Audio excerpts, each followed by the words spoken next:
All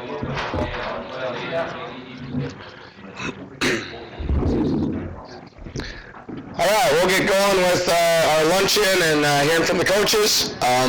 Like we keep talking about is we will get some athletes in here these next couple weeks if you coaches can kind of remember that and then get some in. I know they're busy this time of year.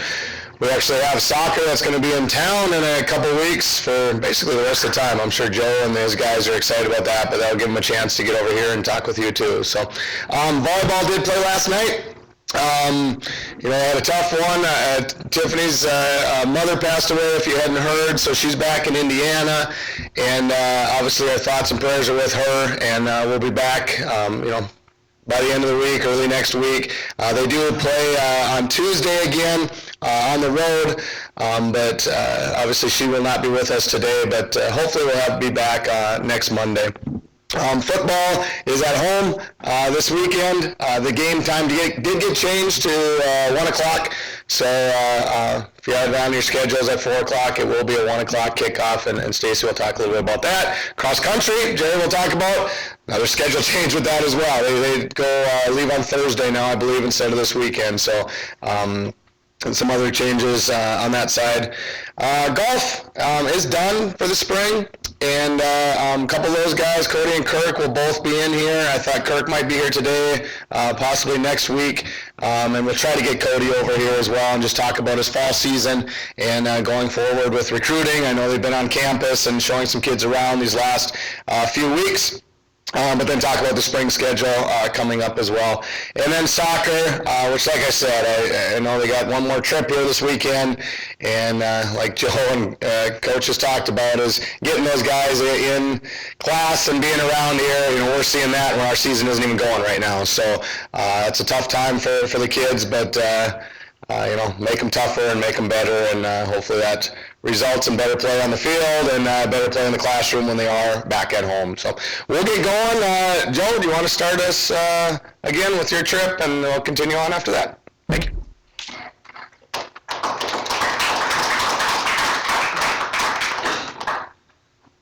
Good. It's good to be here. It's also good to know that we will not be on a bus again this year, so that will be good. Had a couple long bus trips, but we actually do fly out tomorrow to go back to Seattle to play St. Martin's and Seattle Pacific. So that'll be a fun trip. We played those teams both already at home, and we lost 4-2 in a great game, and we lost 2-1 in a great game. So we're in the games when we go back. We are in the games the rest of the way we go out. We got a great trip to go try to revenge against St. Martin's, where I thought we played well. We're just on the wrong end of the result. And then Seattle Pacific, who is fighting to get in the NCAA tournament, so hopefully we can be a little bit of a spoiler for them and make them a little bit difficult after losing to them 2-1 here going. So we had a kind of a mixed weekend, to be fair. We played great on Thursday against Western Washington. Lost 1-0 and gave up a goal in the last 26 seconds of the game. We had a freshman starting at center back because of an illness, Eric Finsky, who I think the pressure of the clock and playing in his first 90-minute game went up for a header, and it fell to one of their guys who would have been in an offside position if we didn't touch it, and he tucked it away. My heart broke for Eric Finsky. He played fantastic. And just to have one of those unfortunate things to find himself in that situation was heartbreaking. He's hound aware.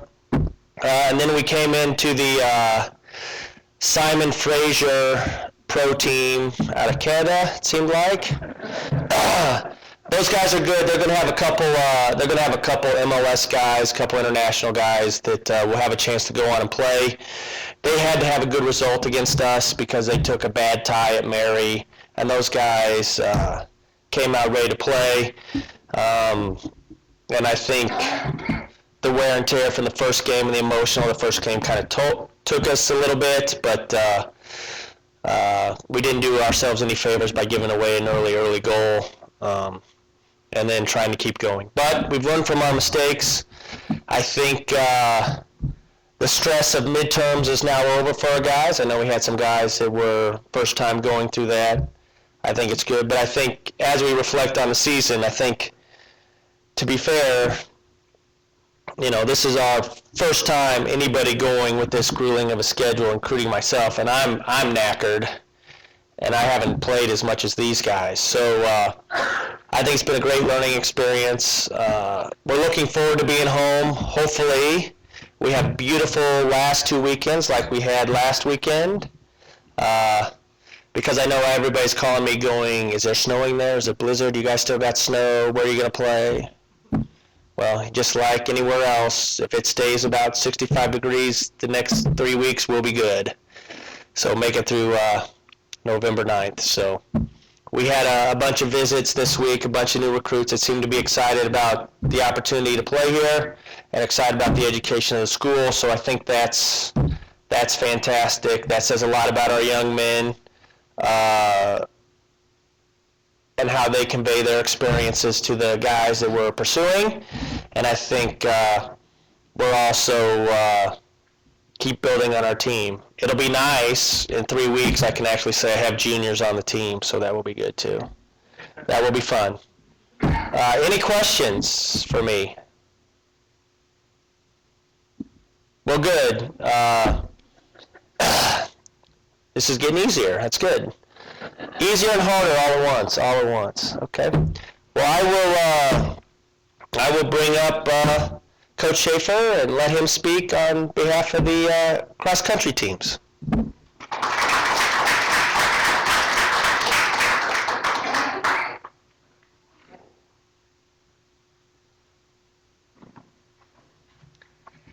I'm just trying to figure out what knackered means, but I'm sure Joe will tell me later. Big travel word. It's a big travel word, Joe says. Well, the cross-country team had a change in schedule somewhat last minute. We knew a couple weeks ago that Gillette College wanted to move the meet from Saturday morning to Thursday afternoon. So we went ahead and did that. It's our annual dual meet against Gillette College. We have a pickaxe trophy at stake. They won it last year, and we want to get it this year for the first time. And along with that trophy comes the opportunity to host the following year, host the dual meet. So we want the trophy, and we also want to be able to host the meet here next year. So that's our goal this week, is to go in and win that dual meet. It's a little bit different format because we combine the men's and women's scores and to determine the winner. So last year we had a split decision, and I think they beat us by 1 or 2 points in the total combined score. And so we hope to return the favor this week. Any questions? Okay, no questions. Oh.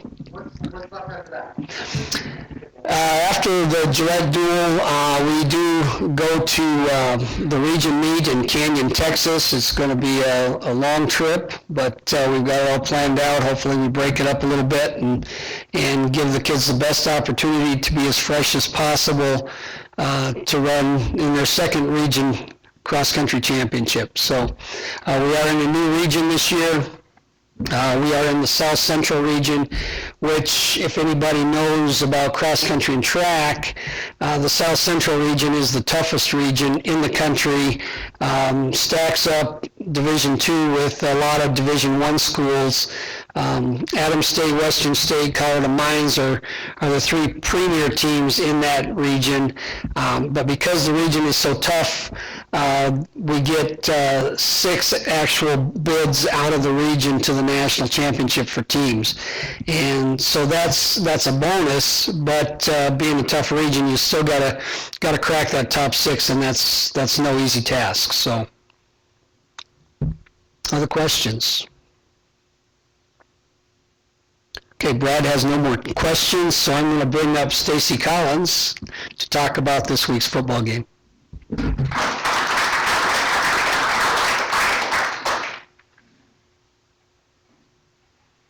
Thanks for coming out again today. Talk a little bit about our Tiffin game last week down in Des Moines. Disappointing loss. We didn't play well. Didn't play well in all three phases. That starts with me as the head coach. I thought we had a great trip down there. I thought we were pretty focused all the way through pregame, and then we had some things go wrong early. Never recovered. I give Tiffin a ton of credit. I think they did some things schematically, attacked some areas where we had some weaknesses and where we're banged up, and did some things to put it over the edge, and they played harder than us. They played better than us, and we've got to get better and get ready and get our minds right to play Dakota State here for our last home game and senior day. So I think, Brad, we got a couple clips of Saturday's game. A couple different touchdown opportunities here with our offense. Neat stadium opportunities you can see right there. Derek Graves again. Oh, excuse me, this is Derek on this one. This is Kevin Thompson. A little play action look that we have with Kevin right here up the middle. This is something we worked on all week. Thought we could get him to suck in a little bit on the run action and then press it right over the top. And this is a nice job by Kevin. He's done a tremendous job for us as a true freshman. I'm really excited of what Kevin's done.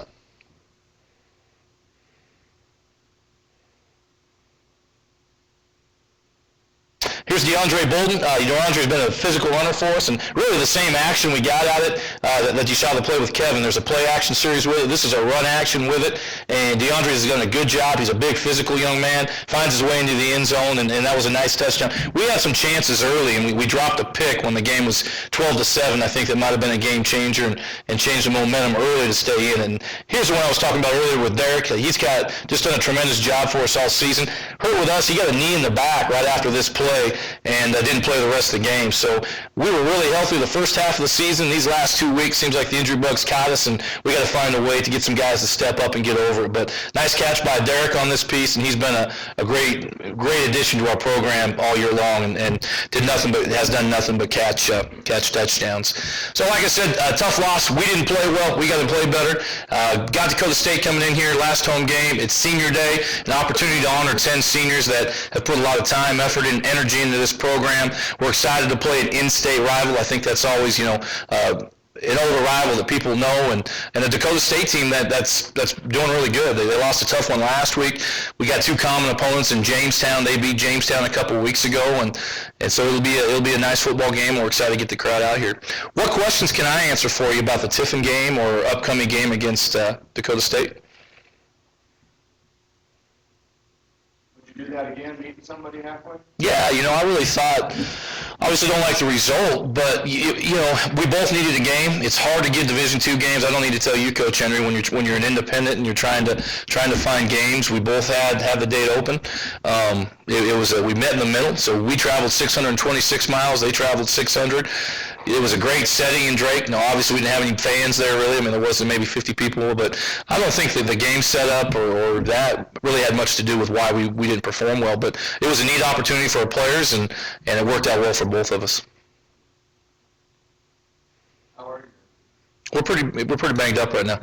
We've lost 3 starters in the secondary. We've lost 7 starters in the last 2 weeks overall. So, we went from being extremely healthy to being not very healthy at all overnight. We took some major lumps in the Missouri. We actually took a couple the week. We came back from bye week practice. A couple freak things happened. Missouri Southern game was a physical game against a very physical opponent. So we lost a handful of guys there, and then that carried into this game. So yeah, it's hit us pretty good. And it's college football. You'll see the teams that are successful late in the season. It's the same thing in the NFL. They stay healthy.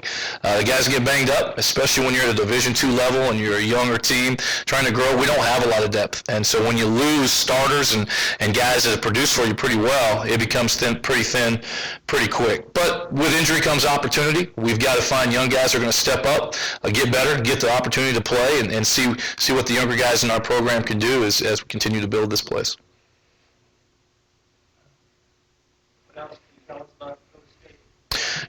They've got a good chunk of seniors on it. They're a veer option team on offense. You don't see a lot of veer anymore. So we've seen the triple option with Missouri Southern. I think they do a good job schematically. They'll push the ball vertical downfield with some play action. I like their defense. I think they've got a couple of DTs that are stout. They do a really nice job. They got a back who flies around, who's also, I think, the second leading kick returner in NAI right now. I think they spend time on special teams. It's a well-coached football team. And, without seeing them on tape before this week, I'm impressed with what they're doing. How many guys on your roster ever did Well, we travel right about 56 is the amount we'll actually travel, and that fluctuates a little bit. On a game, when we go on a travel game, we probably played 50 of those, or 50 to 55. With almost everybody that traveled with us on Saturday played. That's sometimes it kind of fluctuates back, but I bet you we're above 50 each game that's playing. Home games maybe a little bit more because we don't have the travel restrictions. But if we're gonna put them on the bus, we usually try to put them in a role somehow, on that piece. Yeah. How many kids did you redshirt this year? What do they look like next year? Oh, the actual number, I think we redshirted 21. It could be off one or two right there. We got some really good young redshirts. We like them, and we played some true freshmen also. And really, it just kind of depended where we were at on depth in that position. But I like our class. Like I said before, it's the first class that we had our full staff on board. I like our class from an academic standpoint. First of all, I think we've got the right fit. I like them athletically. They're Division II caliber football players. And what we need to continue to do is build off that class. And if we can do that, we're going to be in good shape. So, yeah. Great. Well, thanks for coming out again. Looking forward to seeing you all on Saturday.